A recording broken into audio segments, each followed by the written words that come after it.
Selamat datang di channel Jejak Prasejarah, sebuah channel yang akan terus membahas berbagai kisah-kisah menarik dan sejarah yang ada di Nusantara. Baru-baru ini telah beredar luas tentang sosok makhluk halus yang disebut-sebut sebagai penunggu desa penari yang mengganggu anak-anak KKN yang berada di wilayah Jawa Timur. Kali ini admin akan membahasnya hingga tuntas hingga tidak ada yang penasaran lagi dengan kisah tersebut. Benarkah sosok makhluk halus di desa penari yang disebut bernama Badarawuhi itu awalnya manusia biasa? Namun bagaimana mungkin seorang manusia bisa menjadi sosok makhluk halus? Alangkah baiknya sebelum kita simak pembahasannya lebih lanjut, silahkan bantu perkembangan channel ini dengan menekan tombol subscribe dan loncengnya terlebih dahulu.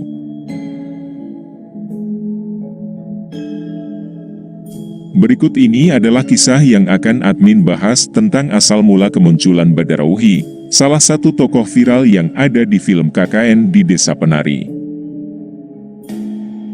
Penduduk yang menempati lokasi KKN di Desa Penari tidak menjelaskan Badarawuhi kepada para mahasiswa.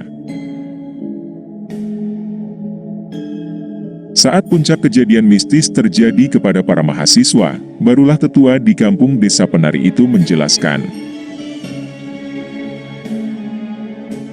Salah satu lelembut yang menguasai daerah tersebut bernama Badarawuhi. Lalu siapakah sebenarnya sosok ini? Badarawuhi adalah ratu penguasa hutan di desa tempat KKN Bima dan kawan-kawan berlangsung. Badarawuhi adalah salah satu pemilik tempat mandi, atau sinden para penari yang lokasinya berada di hutan. Selain menjabat sebagai ratu dan pemilik sinden, Badarawuhi juga punya tugas untuk menyenangkan para penjaga hutan yang berupa para lelembut. Tempat yang dikunjungi Bima dan Ayu dalam cerita KKN di Desa Penari adalah lokasi keramat yang sebenarnya tidak boleh dimasuki oleh manusia. Namun, Ayu dan Bima juga tidak hanya memasuki wilayah tersebut tetapi juga melakukan hubungan intim. Hal itu membuat Badarawuhi murka dan mengutuk mereka berdua. Kemudian Ayu harus menjadi seorang penari dan menggantikan posisi Badarawuhi. Sementara itu, Bima harus mengawini Badarawuhi. Dari perkawinan itu kemudian dilahirkannya ribuan anak yang berwujud ular. Siapa sebetulnya sosok Badarawuhi ini dan bagaimana awal mula dia muncul? Badarawuhi adalah salah satu primadona sosok penari yang digambarkan memiliki kecantikan yang luar biasa. Wujudnya separuh ular dan separuh manusia atau siluman. Dia adalah penunggu desa yang diduga berada di kawasan Banyuwangi, Jawa Timur. Cerita ini dimulai ketika Rangda, yaitu calon arang, menyebarkan wabah atau pagebluk ganas di wilayah Kediri.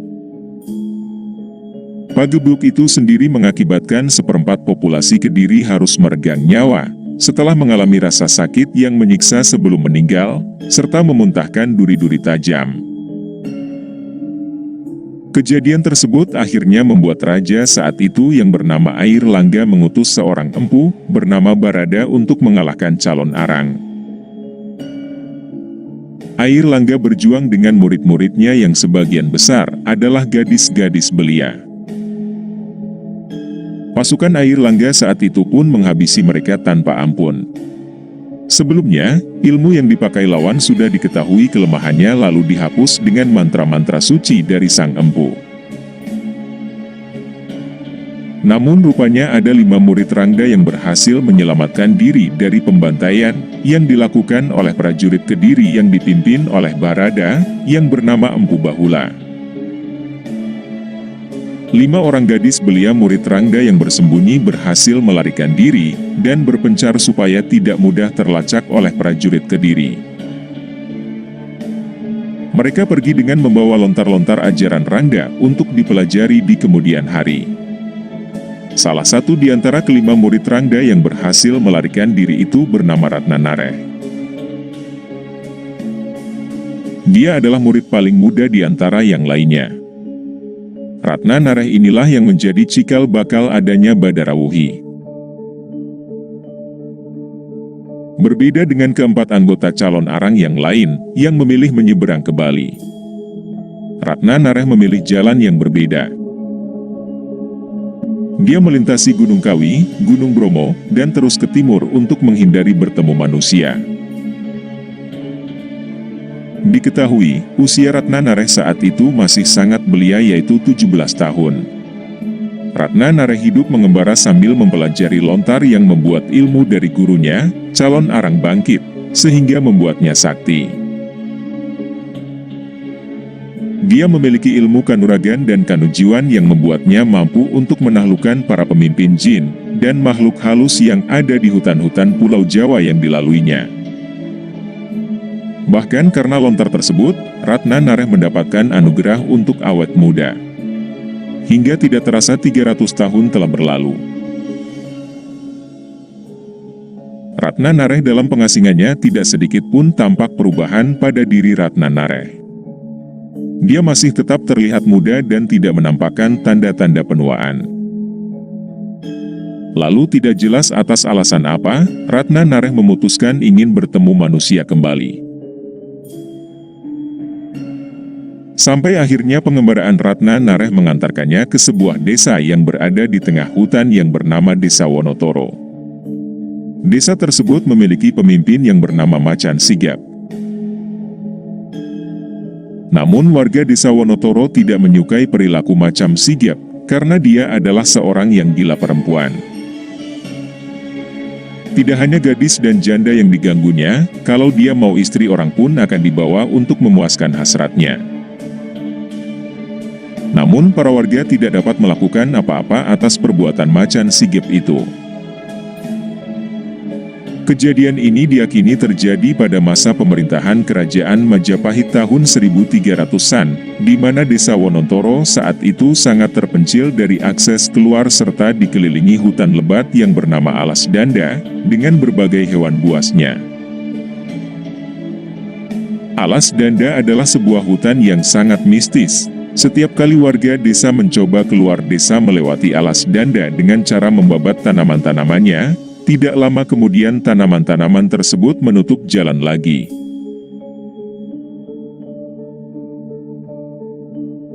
Banyak warga yang tidak dapat kembali jika nekat menerobos hutan tersebut. Hal itulah yang membuat Lurah Macan Sigap tiada lawan tanding di desa tersebut.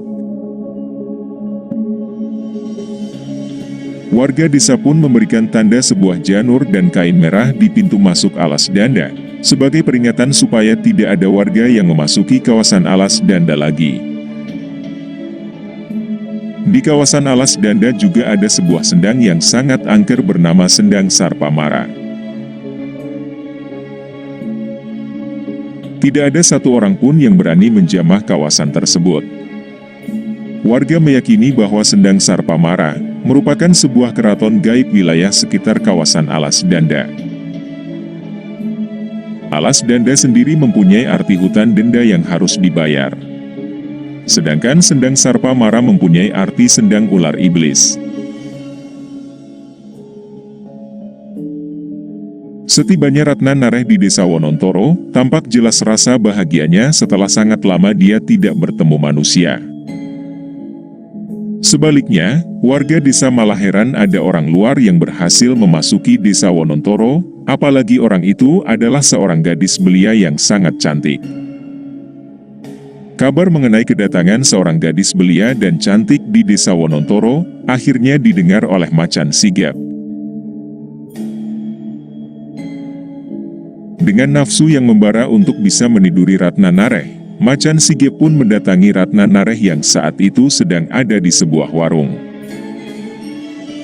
Dia pun menawarkan kepada Ratna Nareh untuk menginap di tempatnya dengan alasan Ratna Nareh merupakan tamu desa. Ratna Nareh tanpa curiga menyetujui tawaran sang kepala desa tersebut. Malam itu ketika Ratna Nareh tertidur pulas, Macan Sigap ditemani dua pengawalnya melancarkan aksinya setelah memastikan bahwa Ratna Nareh telah tertidur. Macan Sigap segera memasuki kamar.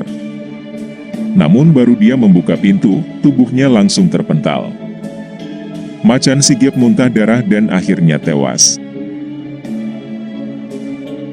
Dia tidak menyadari bahwa Ratna Nareh memagari ruangan tersebut dengan mantra-mantra. Dua pengawal Macan Sigap yang mengetahui majikannya telah tewas dengan segera membunyikan kentongan dan memanggil para warga desa. Ratna Nareh yang terganggu dengan suara kentongan pun akhirnya terbangun dan melihat jasad Macan Sigap yang telah berlumuran darah. Namun anehnya Ratna Nareh justru mendekati jasad Macan Sigap dan menjilati darah yang keluar dari mayatnya. Ternyata hal inilah yang selama ini dirindukannya selama tidak bertemu manusia, memuaskan hasratnya akan darah manusia. Saking asyiknya Ratna Nareh menikmati darah Macan Sigap, hingga ia tidak menyadari kehadiran warga desa telah mengepungnya. Namun melihat hal itu warga desa tidak ada yang berani mendekatinya. Pada awalnya kematian Macan Sigap disambut gembira oleh warga, yang mengira akan terbebas dari perilaku kesewenang-wenangannya selama ini. Dan akhirnya membuat warga menganggap Ratna Nareh sebagai penerus Macan Sigap untuk memimpin desa Wonotoro. Namun sepertinya warga telah salah. Di bawah kepemimpinan Ratna Nareh, warga desa seperti keluar dari satu masalah dan masuk ke masalah yang baru. Warga desa Wonotoro seperti menjadi pelayan dari Ratna Nareh. Mereka tidak dapat menolak apapun yang diinginkan olehnya, entah karena mantra-mantra dari Ratna Nareh atau dari ketakutan dari para warga. Pada intinya Ratna Nareh seperti seorang raja kecil di desa Wonotoro, bahkan jika Ratna Nareh ingin jalan-jalan keliling desa, dia memerintahkan para penduduk untuk menandunya. Hingga suatu ketika di saat Ratna Nareh berkeliling desa, dia melihat janur dan kain merah yang dipasang dekat sanggar pamujaan yang juga merupakan gerbang masuk alas danda. Dia pun bertanya kepada warga yang menandunya dan akhirnya dia tahu bahwa tanda itu merupakan sebuah peringatan supaya tidak memasuki kawasan tersebut. Namun dengan angkuhnya Ratna Nareh memerintahkan untuk mencopot tanda tersebut, karena dia merasa tidak ada yang lebih sakti dari dirinya, termasuk penghuni alas danda. Tidak hanya itu, Ratna Nareh pun merekrut paksa para gadis belia menjadi muridnya, sama seperti apa yang dilakukan gurunya dulu, untuk mengajarkan ilmu Panghyue Tantra kuno. Ilmu ini merupakan ilmu yang bersifat ilmu kerohanian yang berkembang sejak masa Sriwijaya hingga Singasari, dianut oleh beberapa raja, namun disesatkan oleh calon arang, hingga condong menjadi ilmu hitam tingkat tinggi. Ajaran inilah yang digunakan oleh Ratna Nareh untuk mencuci otak para muridnya dengan pemahaman-pemahaman yang menyeleweng. Di suatu malam di hari Anggoro Kasih atau Selasa Kliwon, Ratna Nareh mengumpulkan warga di sanggar pamujaan, dan dia memaksa para pemuda membuat tabuh-tabuhan musik, sedangkan para gadis dipaksa menari di sanggar pamujaan. Suatu tempat sakral yang harusnya digunakan untuk memuja dewa, malah dipergunakan untuk sebuah pertunjukan tari, sebuah hal terlarang yang dilakukan di desa tersebut. Dahulu menurut para leluhur desa, jika warga desa mengadakan pertunjukan tari, para penunggu alas danda akan berdatangan, dan ketika pertunjukan berakhir, penunggu alas danda akan mengambil jiwa salah satu penari wanita untuk dibawa ke dalam hutan. Hal itulah yang membuat leluhur khawatir dan melarang diadakannya tabuh-tabuhan dan pertunjukan tari di desa tersebut. Namun sekarang Ratna Nareh seolah menantang para penghuni alas tersebut, juga dengan mengadakan pertunjukan tari. Bahkan Ratna Nareh jumawa dengan berkata, jika penghuni alas danda berani membawa salah satu penarinya, maka alas danda akan diobrak-abriknya. Ratna Nareh memilih gadis yang masih perawan sebagai penari, Sedangkan para penabuhnya haruslah seorang laki-laki yang masih perjaka, dan pertunjukan malam itu pun digelar.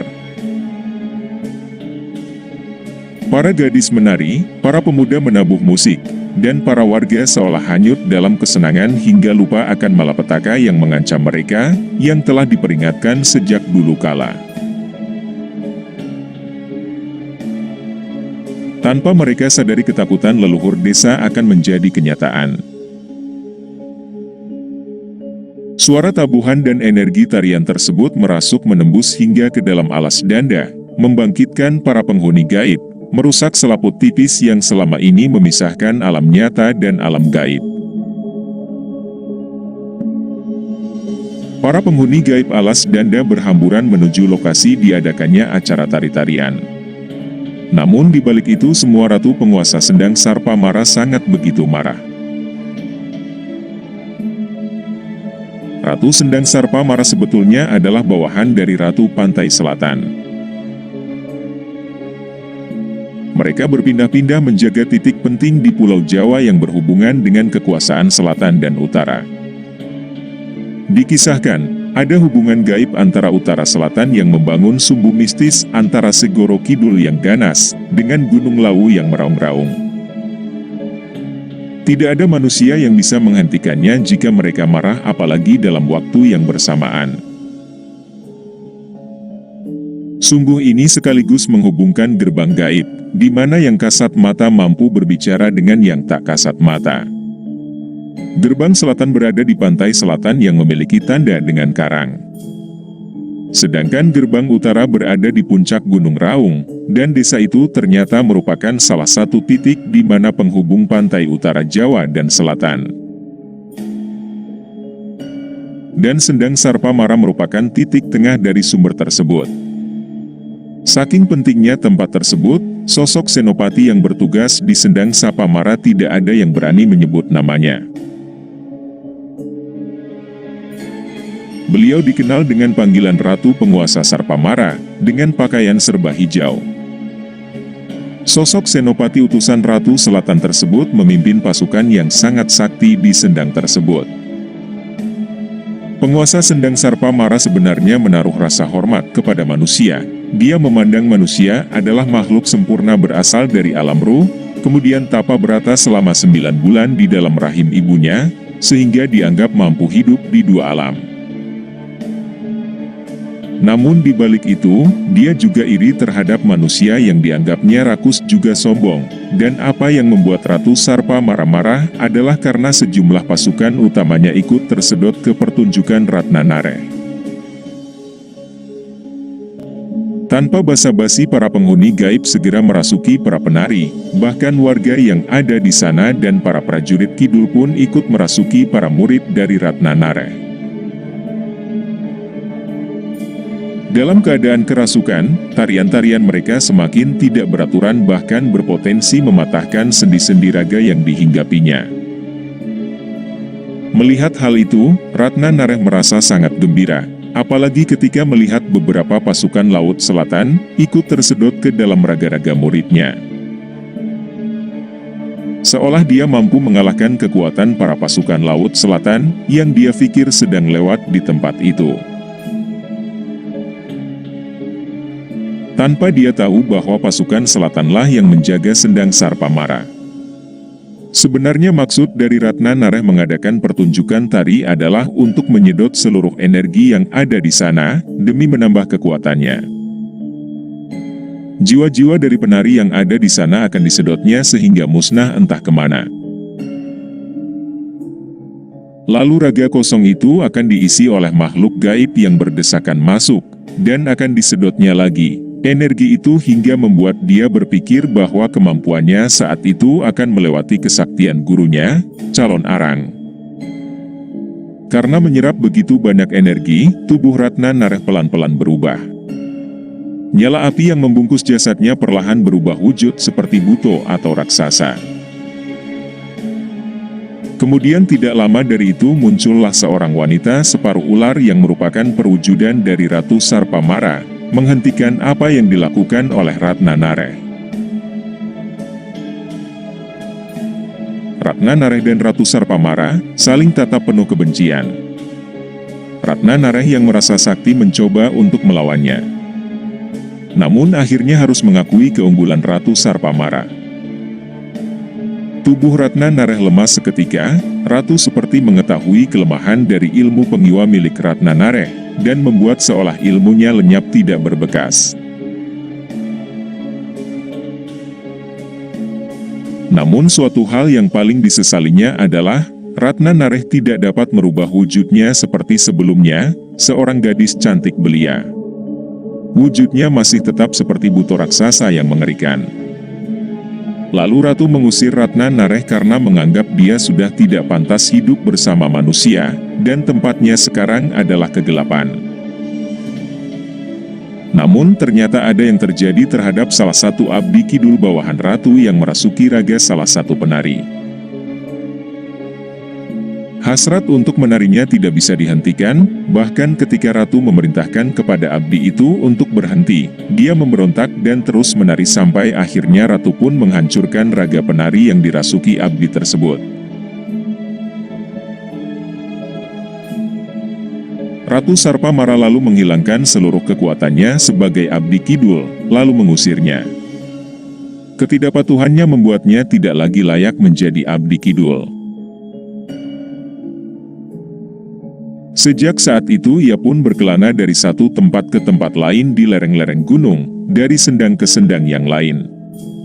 Hasrat menari yang dihidupkan oleh Ratna Nareh terus menyala dalam diri mantan abdi kidul tersebut, hingga membuatnya terkenal sebagai penari di alam halus.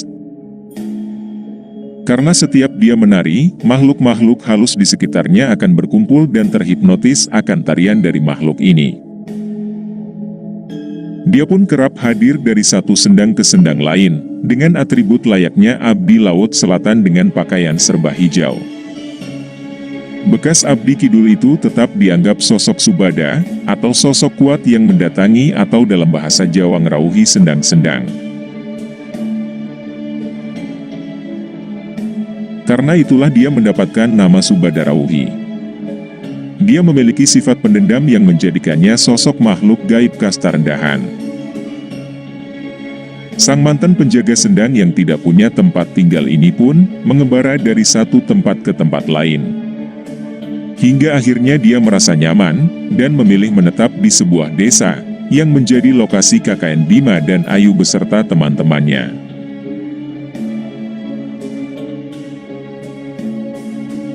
Wujud dari siluman itu sendiri adalah sosok wanita layaknya manusia sungguhan, yang mengenakan atribut berbau pantai selatan, yaitu memakai kebaya dan selendang hijau. Dia memiliki sifat jahil dan suka menggoda terutama kepada kaum laki-laki, dan disebut bisa beranak pinak jika ada laki-laki yang menyentuhnya, atau tergoda olehnya. Namun ketika dia marah, akibat ada yang mengotori tempatnya atau melanggar aturan wilayah dia berkuasa, maka wujudnya akan berubah menjadi siluman ular. Sang siluman ini disebut Badarawuhi oleh sebagian masyarakat Jawa, khususnya di lokasi tempat dia tinggal menetap yang disebut sebagai Desa Penari. Menurut sejarawan dan supranatural dari kisah Tanah Jawa, keberadaan Desa Penari memang benar adanya, akan tetapi aktivitas di desa tersebut tidak bisa disaksikan dengan mata telanjang.